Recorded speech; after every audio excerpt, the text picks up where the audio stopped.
Parity was a word that I don't think anyone understood. Parity is the price you get for your product, and according to of what the product is supposed to be worth. And we were fighting for parity, and we've never ever gotten parity, not ever.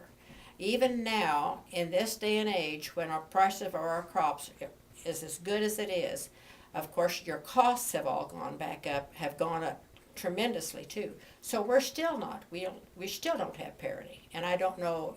I don't know whether that's a dream word. It'll never happen. We're closer than we have been for a long time, but there's no parity.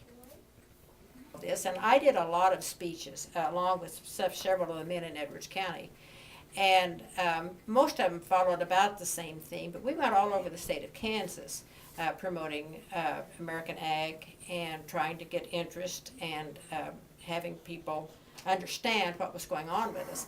And Joan picked up one of these speeches, and she thought that I should read one part of it. I was, I guess I was, can't say I was rabid, but I was very, very interested in preserving my farm. And it says, I'm proud to be a part of this movement, and I carry my soapbox under my arm everywhere I go. It gets used at the mere mention of the word agriculture. I used to back off when someone started in on the farm situation. If their position was pro, I stood there and just agreed. If it was con, I stood there and didn't say too much because I didn't want to offend anyone.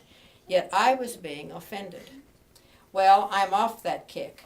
I'll not only defend the AAM stand on the farm situation, but you better watch out, because I'll attack yours if you don't agree with me.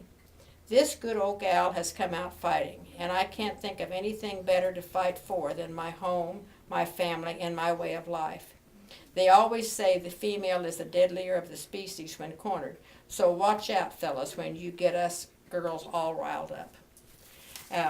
And that was part of it. And I also talked about, at that time, we were wanting to remodel this old farmhouse. This house was built in 1906, and we were wanting to remodel the farmhouse. And that was part of my talk, was if we ever got to make any money, Ed was going to buy me a new stove. And my stove that I did all my cooking on, the oven door was broken.